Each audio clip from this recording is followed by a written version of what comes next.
What's up everyone? Welcome back to the Black Ops 4 Retrospective. On the first part of the retrospective, I tackled each of the Chaos maps, which all includes Voids of Despair, 9, Dead of the Night, and Ancient Evil.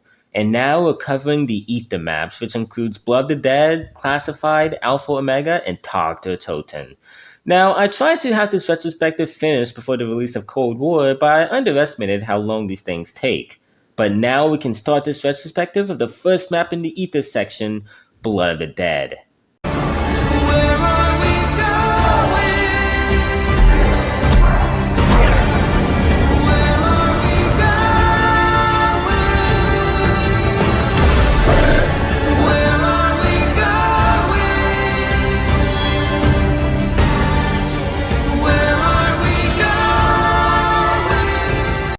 Now, talking about these maps would be a little complicated, since each of these maps are remakes of previous maps. However, I feel that these remakes are somewhat different enough to be considered their own thing, so I'm not going to judge them solely as remakes too much. However, that will obviously affect my overall opinion on some of them. Anyways, let's start talking about Blood of the Dead. Once this map was announced during the huge Black Ops 4 event, everyone was obviously excited for it, considering it's a remake to one of the best zombie maps ever made, considered by many, including my past self, as the best map ever made. And then it released, and whoops, it's all of a sudden regarded as one of the worst zombie maps ever made. So, how do I feel about Blood of the Dead? Well, I have a lot of mixed opinions on it. Now, there's one thing Blood still kept from its original counterpart is the beautifully dark and disturbing atmosphere. Set in a zombie-infested prison, Blood is dark, creepy, and just downright unsettling. And with the context of the story, it just gives you an absolute feeling of hopelessness. And with the satanic undertone and the fiery landscape seen in Blood, Treyarch does a good job at making this place feel like hell, which in a strange way is kind of what this endless purgatory is. Atmosphere-wise, Blood is my favorite, and with the Black Ops 4 engine, Treyarch can somehow make the environments even more disturbingly detailed. As for the map layout, it's kinda tricky to talk about. Basically, you spawn in a secret laboratory that is located on a section of Alcatraz Island separated from the actual prison. The thing that connects these two locations is a catwalk.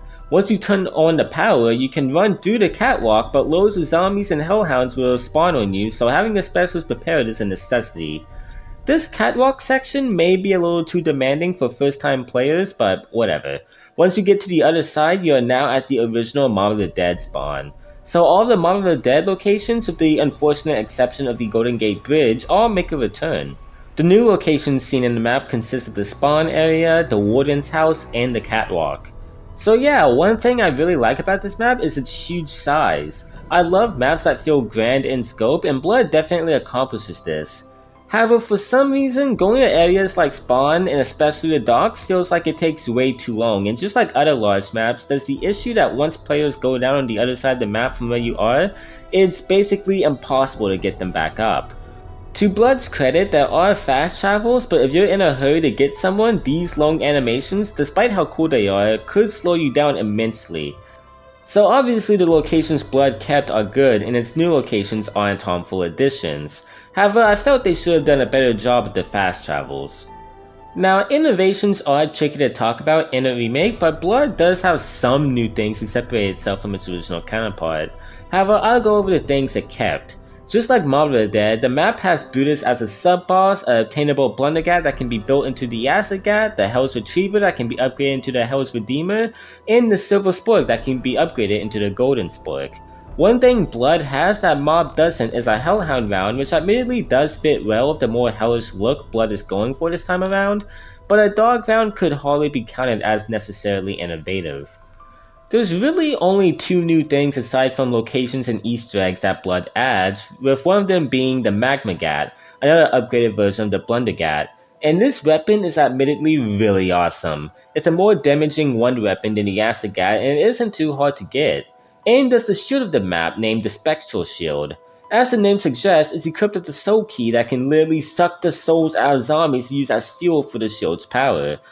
Once fully charged, it can emit an incredible blast that's a good get-off-me tool. Not only is that a cool concept, but it actually can be pretty helpful. However, I personally can't look at this thing in the same light again since I'm still suffering from PTSD after doing the Easter egg, which has every single step revolve around the shield. Who approved that? Anyways, aside from that, that's really as far as Blood goes in terms of new content, not including its massive Easter egg.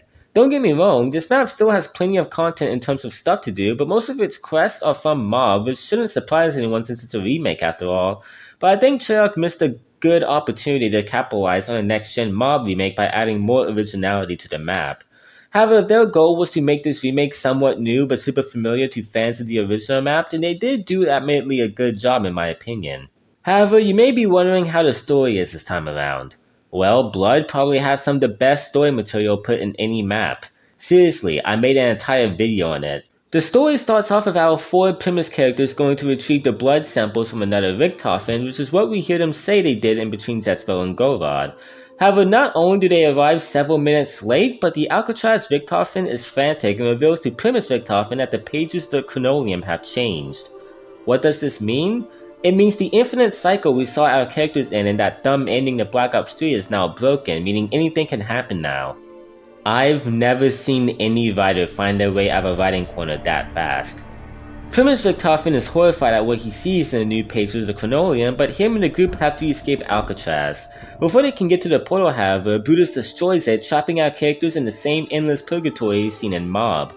Now, one thing this map does is emotionally and physically torture our characters. We see how paranoid and frantic they are in the in-game dialogue, and a music video released to promote the map truly shows the nightmares they've had to endure and the many deaths they've had to go through. Not only does this further the feeling of hopelessness and desperation both Mob and Blood strive to achieve, but it also perfectly highlights how terrible being stuck in a zombie purgatory like this would be. But before we continue with the story, let's go over the Easter egg side of things. The Easter egg to Blood of the Dead has been described by many as the hardest Easter egg of all time, and I can definitely see that. Not only is it pretty lengthy, but it also requires you to go through many rounds. After some of the first steps, there's a really cool story moment I want to mention where you basically see Al Arlington, or as we like to call him, the Weasel, spirit flying around as a seagull.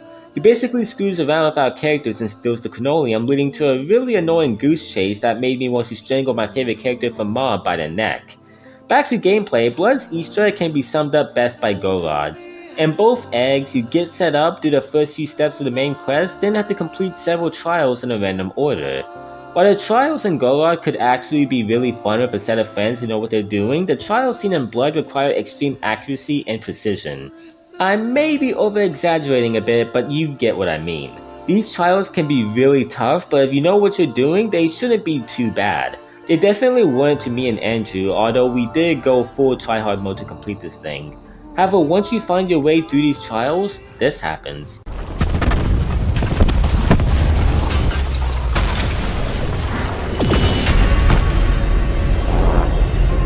At last, the day has arrived.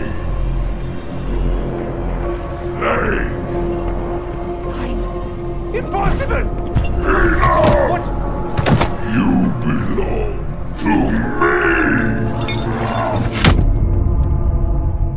Our characters find themselves locked in cages, and can I just simply state the fact that this is easily one of the best in-game events to happen during an Easter egg, especially once Brutus shows up and delivers what I think is the best villain monologue seen in Call of Duty Zombies history. Besides Job. You think that this is your prison? That you can repay your debt to existence? This is not a matter of debts, though debts you certainly owe. This is my life sentence, the reason I was born, and the destiny for which I have bled and tortured and killed and died again and again. It is Armageddon. Armageddon? Revelation? End of days? Ha! This is just sad, tiny pocket dimension. You are locked in prison too. Until you brought me the key. I can hear it pounding through your veins. Faster and faster. So, your life sentence begins. After that, our characters are freed by Al, who came back for them once he realizes they're just prisoners like everyone else on this godforsaken island.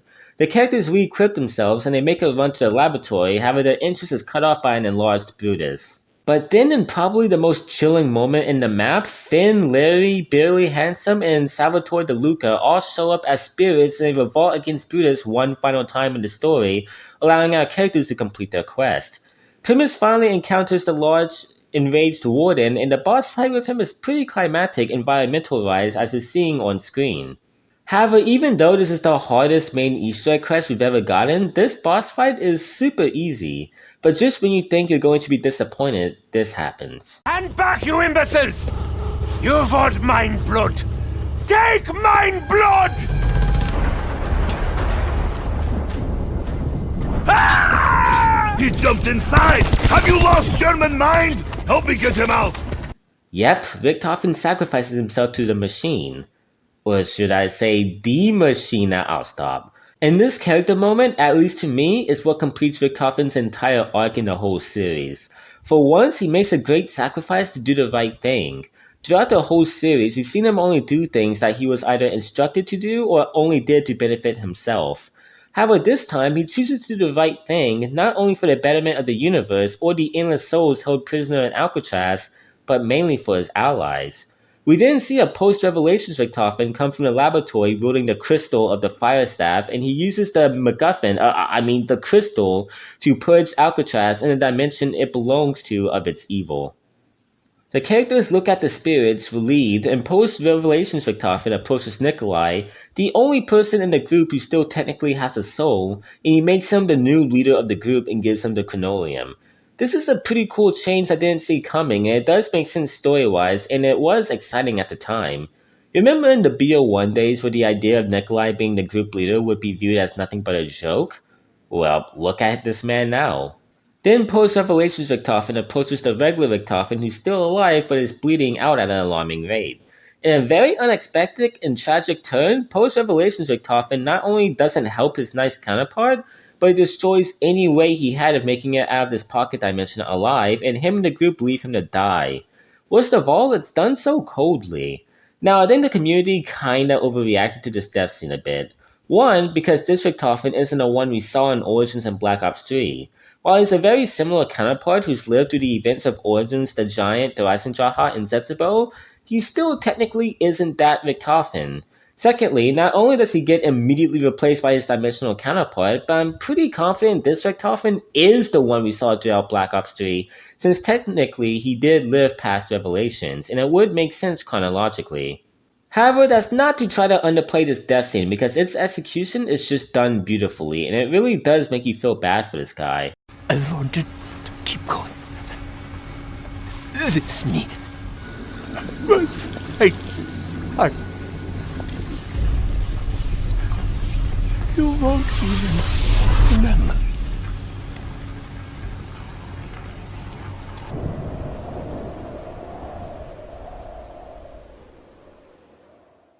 So, yeah, that was the story of Blood the Dead.